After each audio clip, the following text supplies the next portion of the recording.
Hey there, Doc. It's Nick. Here we are, as promised, the crown lengthening.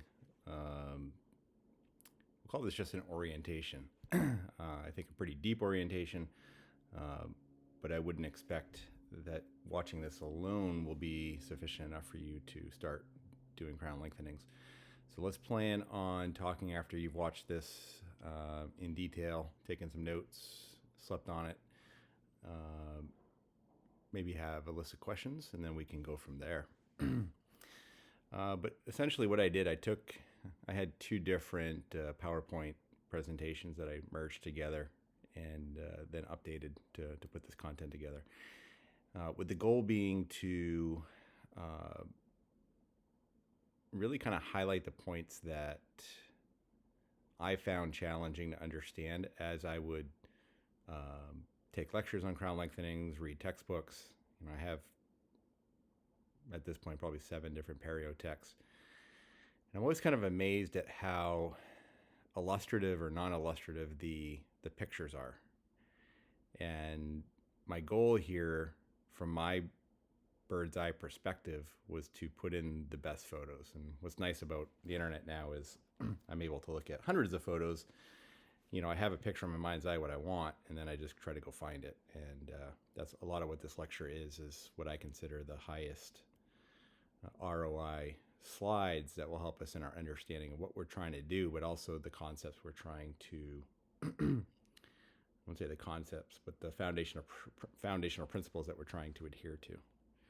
All right, so let's go here. Pretty basic slide, but I think it's important to kind of hit on the main point sometimes. And it's the fact that we do crown lengthening for a couple different reasons. And let's just start with crown lengthening technically is crown lengthening and gingivectomies all wrapped up into one procedure. So anytime we're reducing tissues around teeth, we're lengthening the crown. But when we're saying clinical crown lengthening, we're talking about bone and hard tissue. So the arena where I think your interest is, and I do think it's a good place to start, is specifically doing crown lengthenings in the posterior to gain access to more tooth structure for prosthodontic and restorative purposes. I don't think aesthetic crown lengthening is difficult, but I don't think this is a place to start for a couple different reasons. So, I would advocate that you probably get 5 or 10 of the posteriors under your belt before you start tackling anterior cases. But anterior cases are not far away once you've done a couple and you understand the underlying principles. So I want to start with this picture here, and anytime you see this logo up here, this is Style Italiano, which is it's just a website online that they post some really high quality photography for mostly periodontal surgery, perio and aesthetic surgery, just really high-end stuff. But when we have good photography, we have the ability to understand what's going on and also to translate messages. So I'm going to use their photos a couple times here. So this little thing here, this isn't earth-shattering by any stretch of the imagination, but when we take the perio probe and we orient it horizontally and we push up, we get some information here that I think is often missed. Let's say the information is missed. The information's importance is often not portrayed during crown lengthening lectures and in perio text. So I'm going to really kind of focus on this. To me, this, maybe to a periodontist, this is easy, but for a general dentist, one of the reasons why I love doing these videos is because I feel like I have a unique perspective to help train general dentists because I'm one myself. So when specialists train, there's a lot of assumptions that go into the work that they did and the cases they're presenting. And I think this is one of those things. So let's talk a little bit about what this is. Mucosa, keratinized tissue, attached gingiva. So understanding and having full command over those terms, I believe, is something that even a general dentist should understand and use with ease. And the reason I say that isn't for us to sound smart. It's just because these concepts play a very critical role in how we execute dentistry on a day-to-day basis. So let's take a little exploration here. And I have some diagrams, but I think just using this photo is of higher value as we unpack this. So keratinized tissue, this is all keratinized on the surface, keratinized epithelium, nothing surprising there. But the term keratinized tissue and attached tissue are often used interchangeably, and they're not. The keratinized tissue is from the gingival margin to the mucogingival junction. The attached tissue is that distance minus the pocket. Because the pocket doesn't have attachment underneath. Not surprising, but I can promise you this is important and largely misunderstood. So the zone of keratinized tissue and the zone of attached tissue are different. The reason this is important, when we do surgery in this area, there's two different ways for us to approach crown lengthening. One is to resect this area, and the other is to apically reposition this area. And understanding this zone and what comprises of it and how much keratinized and attached tissue there is helps us determine which of the two avenues we're going to go down. Do we reposition this entire thing apically? Hint, hint. We do that when we don't have much keratinized and attached tissue. Or do we just go ahead and lop it off because we have plenty of it? And those two different approaches in crown lengthening surgeries are very different. So let's go ahead and move on. I think, I've kind of set the stage on what I consider important. Another kind of concept, let's say a concept, this is a procedure, but we can think of it as a concept, is the modified Widman flap that, we're taught in school. And, I think we make enough sense of it to, maybe pass an exam where, there's an arrow here and it says, what is this incision? And that would be the crevicular incision, just as an example. That's the internal bevel. But taking this concept and applying it to clinical practice is a whole other thing, which is in large part what periodontists do during their residencies. But I think for an experienced clinician who has experience with surgery, this isn't unachievable. And the reason why this is important here is because the modified Widman flap, although isn't necessarily the procedure that we're going to use for crown lengthening, understanding this does help us execute the first phase of a crown lengthening procedure. And it has to do with this guy right here, which is the internal beveled incision. And, most of the perio texts that I have, a picture looks something like this. And they just have an arrow arbitrarily intersecting the tissue. And then they do step 2, step 3, they'll do the crevicular incision. This is called the interdental incision, which basically takes that piece of tissue created by the first two incisions, and then you remove it. And then you do whatever you got to do around the tooth, and then you suture it back.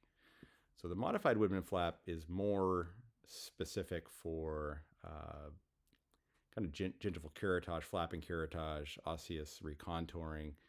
Essentially, when the periodontist or the general dentist is just trying to clean the surface of the tooth to remove disease.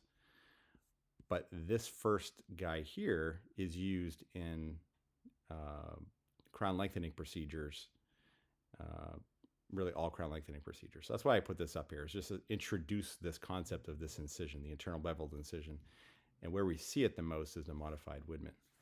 Now, what's important to know is the modified Widman, you're kind of always going right near the top. So you're intersecting where the gingival pocket is, because you're not intending, at least some of the time or most of the time, you're not intending to reduce the vertical zone of keratinized tissue. So you intersect where the pocket is so that when you reapproximate this back after you've done your cleaning, where the tissue lives on the tooth is at the same spot. But you can imagine that if we have bone loss or we need to remove bone, where we intersect the tissue might be different. So we might actually come in a little bit lower because we want to reduce some of the tissue. Because we're reducing hard tissue, we got to reduce the concomitant amount of the soft tissue. I have another photo which we'll dive into, but I just wanted to introduce this concept.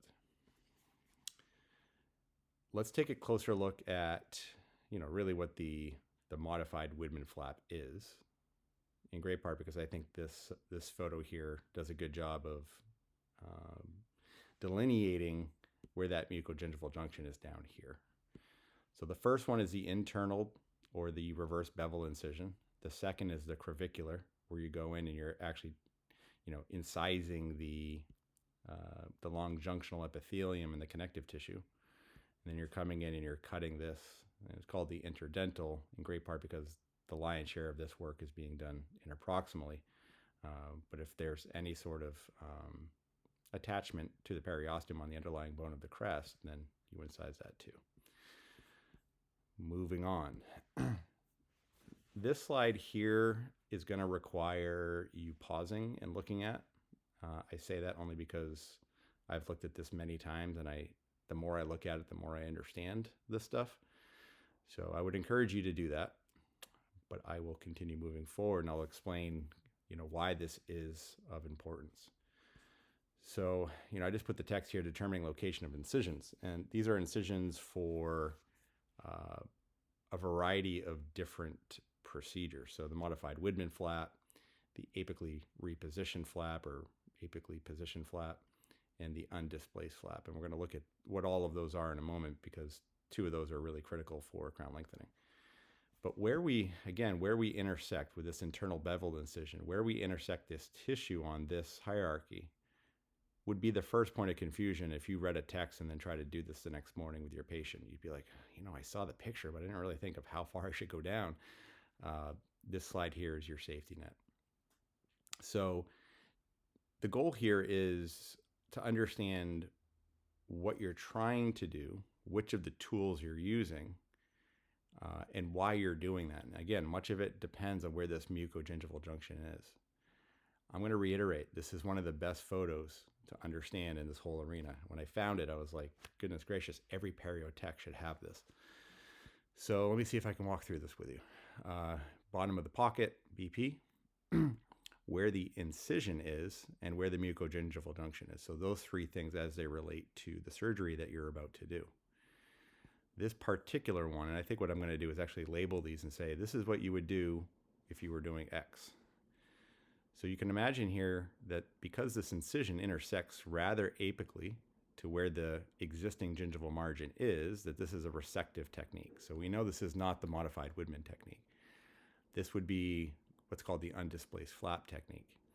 And we have some better photos on kind of diving into those. But the undisplaced flap is what you would do for a crown lengthening procedure if your zone of keratinized tissue is sufficient.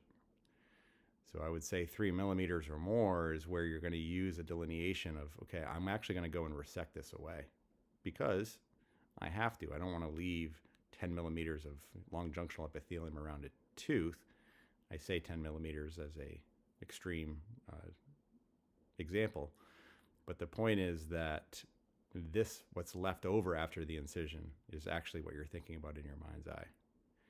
This next one here is a little bit closer to the apex. This is, I would say, just a lesser version of that, where you can see how the bone isn't as far apically as this situation here. So you might do something like this if you have a millimeter of tooth structure to access, so a very minor procedure versus a more exaggerated procedure. Again, the point is to kind of picture in your mind's eye where the future restorative margin is going to go so that you know how much to take away. To the contrary, this is more of the modified Widman technique where you're actually intersecting pretty much at the crest of the tissue with your internal beveled incision. So you're not really using the pocket as your determining factor for where you intersect, like these are here. Bottom of pocket is where you intersect, but instead you're using the crest of the tissue. And this methodology is what I would consider the tool to use when you do a displaced flap, a apically repositioned flap, where you're actually going to take this tissue, free it up, and you're actually going to hike it down in effort to retain that zone of keratinized tissue. And where it's super important is when you have this minimal zone here. We're going to dive into this more, but again, this photo here I think does the best job of explaining it. Similar photo here, but I think there's some other concepts from this angle that are worthy of discussion. So here we have the buccal and the palatal. And what's important here is where we do the incisions and where we can do the incisions, or where we should do them, differs from the buccal and the palatal. on the upper arch. On the lower arch, we can think of it as the buccal and the lingual, more or less, is the same, driven by the zone of keratinized tissue. So here we have the mucogingival junction, just for example's sake, and I just put it here as a way to have a conversation about where these internal beveled incisions go. I've covered up the names of these, the 1, 2, and 3, in great part because I didn't want our mind's eye to start drifting over there, but instead just kind of look at this photo for what it is before we dive into it. Again, these are the 3 insertion points, or 3 approaches to an internal beveled incision. And here are the names of them. So the first one we looked at is a modified Widman, which again is at the crest. 2 is the undisplaced flap, which would be more vertically apically positioned. And then the third is the apically displaced flap. And when we say that, we're talking about what we're doing at the end, but this is the internal beveled incision position for an apically displaced flap. Why would we choose this over this? It depends on the zone of keratinized tissue. So one can imagine that, let's just say we opened up a perio text and we looked at the crown lengthening procedure. Most of them have this guy as the internal beveled incision that you're going to use to start the process of a crown lengthening procedure. Well, knowing where to go in and whether or not you should use this one versus this one, I think is largely poorly demonstrated. And this just took years of me kind of being confused, and I think you can hear my excitement that I finally fully understand this stuff at a level that I think periodontists understand through 3 years of residency. And that's really the kind of the hope here, is that through Nikkei that we unpack these things in greater detail together as we understand this stuff at the level of a specialist. At the end of the day, the execution of this isn't super difficult. I mean, there's definitely a learning curve, but it's the understanding that I think is sometimes out of the reach of the average clinician. The average clinician that doesn't open up a text and try to understand this stuff. So understanding these 2 here, 2 and 3, the modified Widman, we're just going to say was an introductory concept. Really, apically displaced flap and an undisplaced flap are the 2 that we're going to use. So here I put an undisplaced modified Widman flap with intentional vertical reduction of the zone of keratinized tissue. So again, it's really driven by where the mucogingival junction is. I have a parameter, and I'll show a flow chart in a second. If this is more than 3 millimeters, then I will most likely do this incision. If this is less than 3 millimeters, I'm going to do the undisplaced flap. And here's our little flow chart here. So again, coming back to this photo, one of the first things I'm going to do to start thinking in my mind's eye how I want to do this process is to do this technique, measure the zone. I'd want to probe so that I know how much, I put keratinized tissue, that really should be attached tissue, because you could have a 4 millimeter zone of keratinized tissue and have a 3 millimeter pocket. Then that's only a millimeter left of attached tissue. And it's that attached tissue that is the periodontally sound tissue around teeth. So I'm going to change this for the next time I do this. And I plan on doing several upgrades to this before kind of launching an official version of this presentation. But please understand what I just said, because it really is everything. So the remaining zone of attached tissue, if it's greater than 3 millimeters, then you're safe to do the undisplaced flap, where you put your internal beveled incision at an angle that allows you to remove the amount of tissue that you need to remove that's on par with the amount of bone that you're going to remove.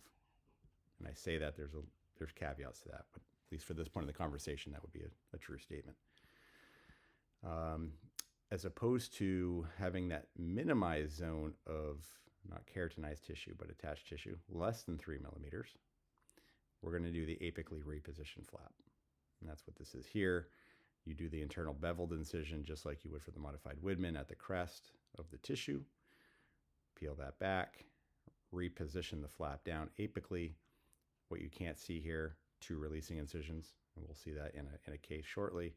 those two releasing incisions free the flap up so that you can slide it down, and then you're going to suture this. And we're going to talk about how we suture this in great detail.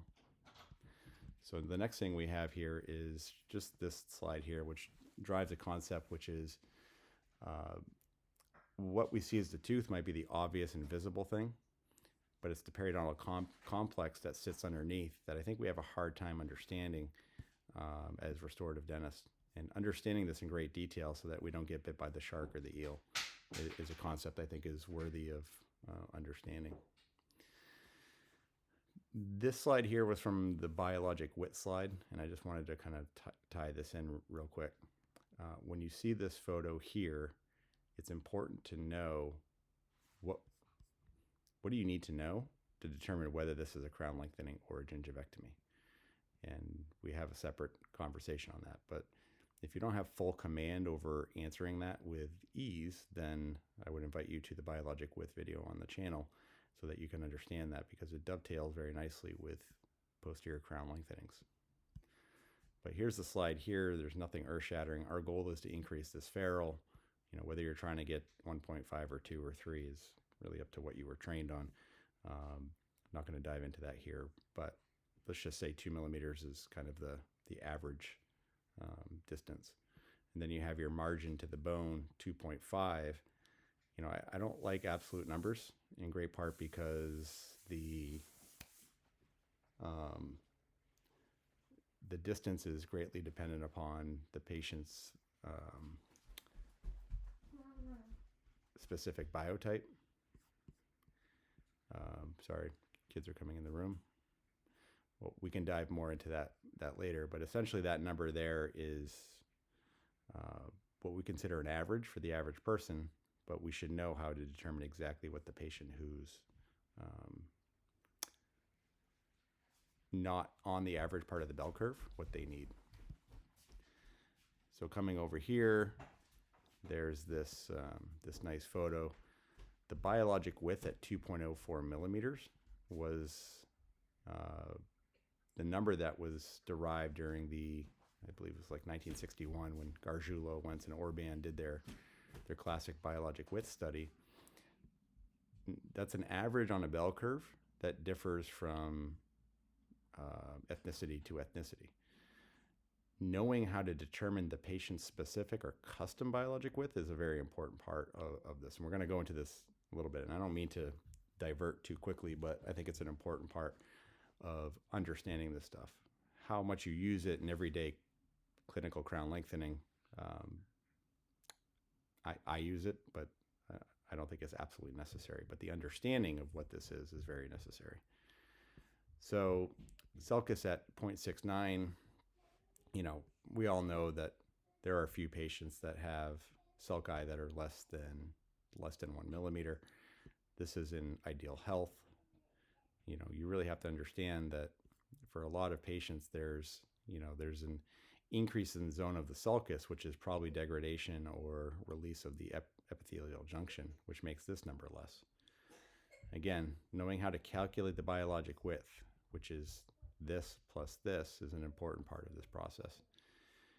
To do that, and really to kind of come back to this photo here, knowing how to tackle this involves this algorithm right here.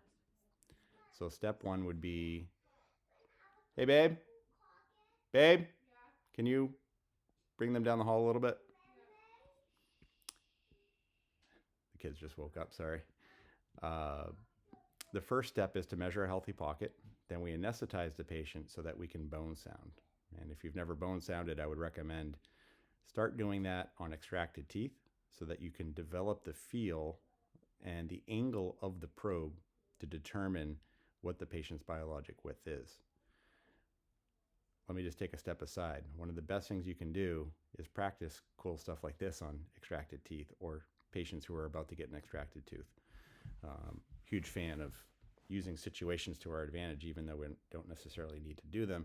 Flap management is one of those examples. When I was learning how to really manage flaps and suture complex flaps, you know, I really used the opportunity given to me, which was just basic extractions, to kind of practice some of this stuff.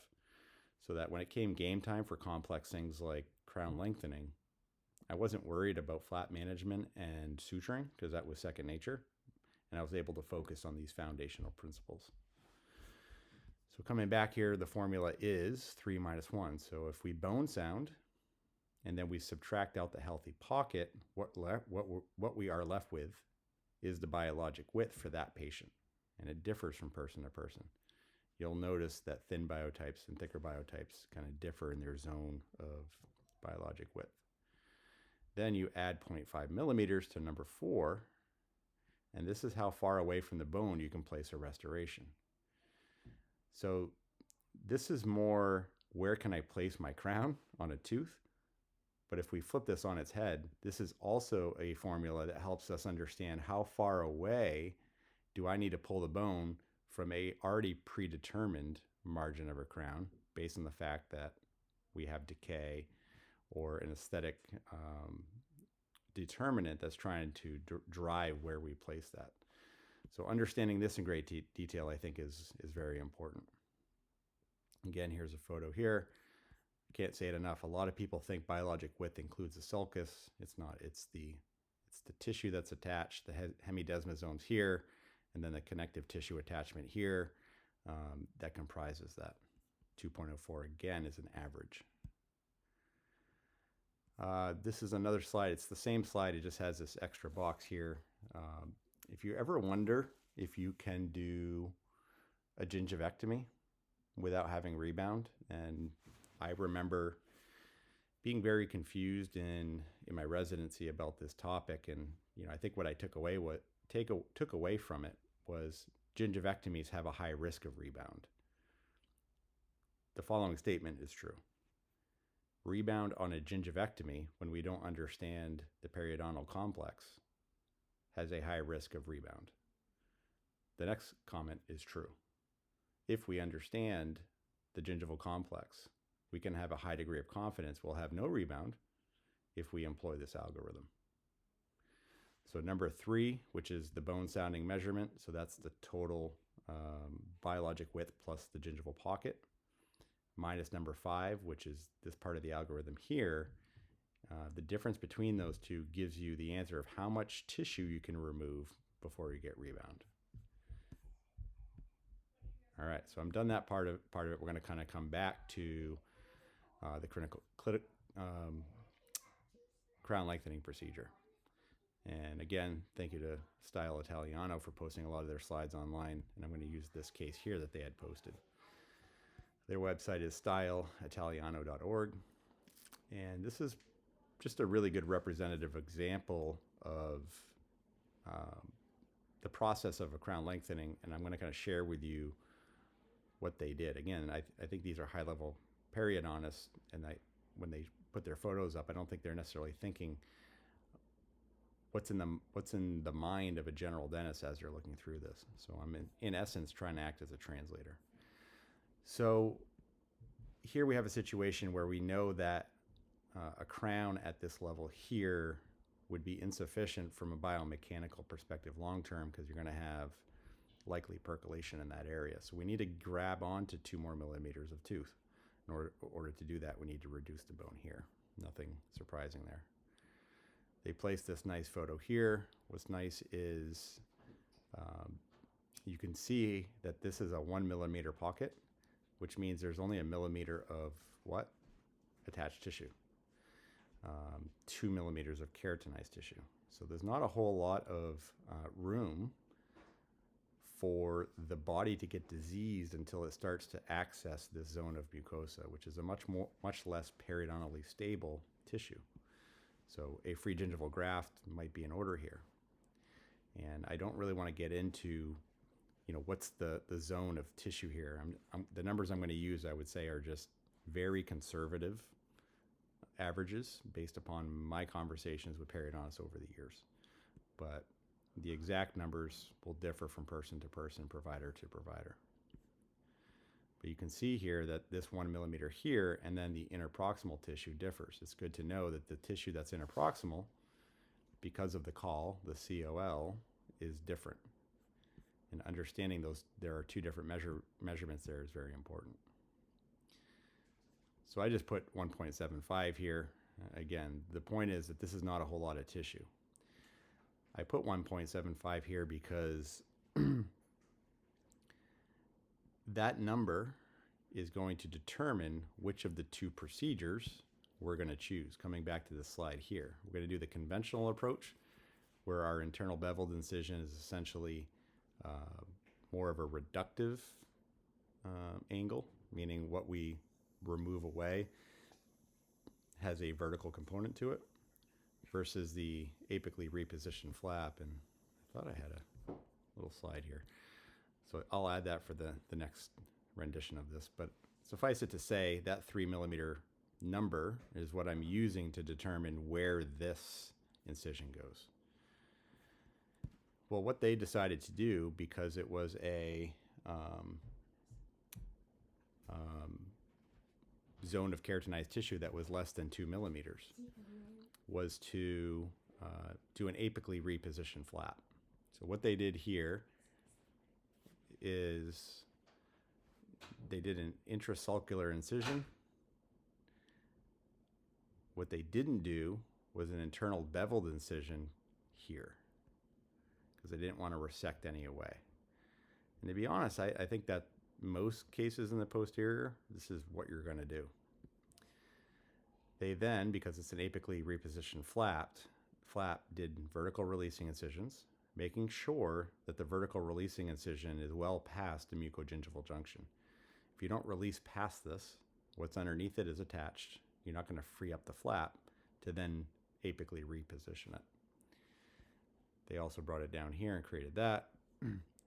They did do this little fancy thing here, and I believe this is like a double papilla flap. You can ignore this here. This is a fancy advanced procedure that they're trying to, I believe what they were trying to do is actually increase this zone at the same time as doing the procedure. So it's kind of like a pedicle graft of sorts, if we were to use a term. But if we flip to the other side, this is on the palate. They did this internal beveled incision farther down to access more of the tooth. Because on the palate, you can't, well, I'm sorry, this is the lower. They did this because of this large zone of keratinized tissue. Now that I look at this case, it's actually a really good case because the buccal is different from the lingual and how they managed it. And that's truly what I'm trying to get at here. So by creating this more apically positioned internal beveled incision, they would then remove this tissue after they do the crevicular incision. But they're not going to do any releasing incisions, in great part because you don't want to do that on the lingual. Artery runs right through here, potentially. So not doing an apically positioned flap on this side, but instead the more conventional internal beveled incision. This would be what we call an undisplaced flap, because this is not being displaced apically. You would do this on the buccal too, because it's easier and more predictable. You don't need releasing incisions if you have a good zone of keratinized tissue on the buccal. Here they didn't. So here, there's a conversation about, do you do full thickness or partial thickness flaps? Let's dive into that in a more advanced version of this conversation. But here they're removing the caul. And what's important is the understanding that the caul is a highly epithelialized tissue. I'd say highly. It's epithelialized from here all the way down and around. Whenever we do surgery, we don't want to suture up against epithelialized tissue because it doesn't have healing capacity. There's no chance. There's less chance for angiogenesis to create a new tissue through this more impermeable epithelium. So what they're doing here is they're actually removing that whole section. And most periodontal surgeries, you're going to remove the caul, the COL. This is what a case would look like. Beautiful photo. They have nice black contrasters in the back so that you get a full sense of what's going on here. And there's a lot in this photo to unpack. But here you can see that this is the level of the existing, it looks like an amalgam restoration. They're going to have to reduce 2 millimeters beyond that. Well, if this is the current measurement here, 3, yeah, it's hard to tell exactly where they're at. Let's just say it's 3. It's right there because that's actually more lingually placed. If that's 3 millimeters, then they're going to want to go another 2 millimeters. So they're going to want to have 5 millimeters at this dimension here. So that means they're going to have to reduce 2 millimeters of bone right here. Well, if they do 2 millimeters of bone here, in order to maintain positive bony architecture, and we do have a slide on what that means, they're going to have to potentially reduce some on the facial here and even have some around here. So when you do clinical crown lengthening, it's good to know that it's a circumferential procedure even if the zone that you're trying to increase is on one side of the tooth. That is driven by the need to maintain positive bony architecture. The actual execution of the bone removal, I'm just going to assume is straightforward, but let me just kind of hit a few high points. There's a burr block that you can get, the Osseous and Becker crown lengthened burr block from Brasseler. This is, I would say, the best, but really the burr that you need is this guy right here. This is an end cutting burr, so it doesn't cut on the side, but it has kind of a carbide arrangement of teeth on the end that allow it to kind of reduce from a pecking motion rather than a more, call it a horizontal motion. So this burr here is super critical. They don't all come with these lines, but I like these lines because they're pre-measured. I don't know what this burr is. I just got this off the internet. The ones that I've used in the past, and I think this one right here, I think that it's like dark banded up to here is 3 millimeters. So it just makes for more quick work as you're kind of coming in and out. You're not having to pull the probe out and remeasure. I can promise that when you reduce a millimeter of bone around a tooth, it feels like a mile, and then you go to reprobe it and you're like, I didn't actually reduce that much away. So having these probes, or sorry, these markings is rather critical to be more efficient. I like carbides more than diamonds, and make sure that you have a surgical burr. You don't want to create any sort of air emboli situation. Surgical length burrs help too. The last tool that I consider necessary is called the Schluger file, and it comes in a variety of different forms. It's also called an interproximal bone file. And what that does allows you to kind of get in this zone here if your burrs can't get in there, or if you're afraid of nicking the adjacent teeth as you're doing the surgery, the bone file is just a little bit safer. With that said, I just find I like high-speed handpieces and just taking my time. It just seems more efficient for me. So after they were done with the procedure, it looks like they got 4 millimeters where they started with 3. So for whatever reason, they wanted a millimeter more. That was probably sufficient for them to do the restoration, knowing the patient's specific biologic width. It's very possible this patient had a very minimal zone of biologic width, and it led to lesser need for this vertical component of the reduction. Here's the suturing, and I don't want to spend a whole lot of time on this. Did you look in the car? Yeah, one start.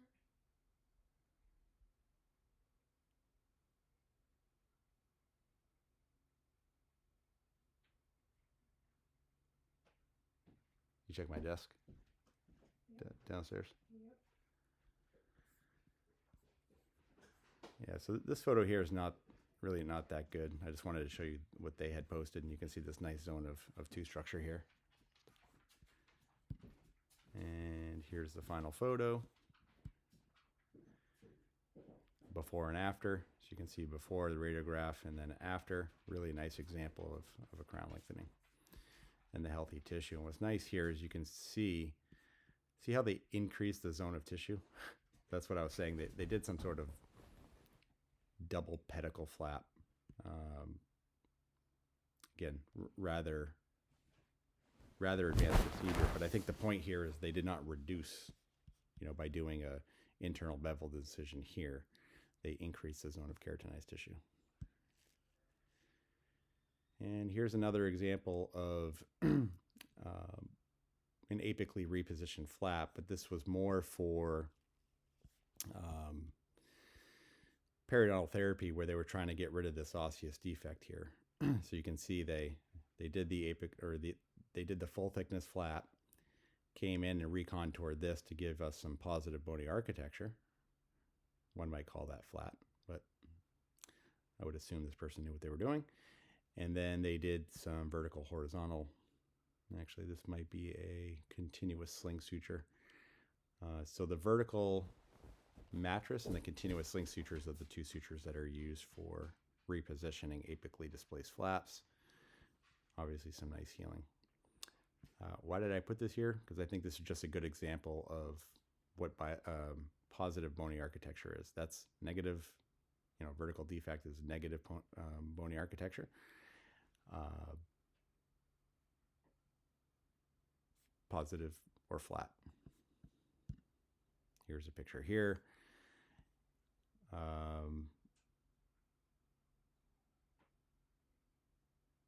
I think this picture speaks to itself, but as you're reducing the bone around the tooth to create this zone for the patient, it's important to have these pictures in mind. There's not a whole lot here. I think I'd put this in the slide. It's just a good overview.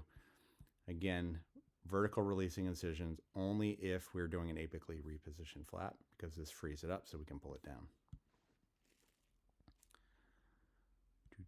Another slide there. Similar slide there. So I added these two here. These sutures are vertical mattress, and this is a simple interrupted. This helps to kind of tack the vertical flap down. You'd probably want a series of these, more than just one or two. And then there's one vertical mattress. Apologize about the dog. We're almost done here. This is the best picture in describing a vertical mattress.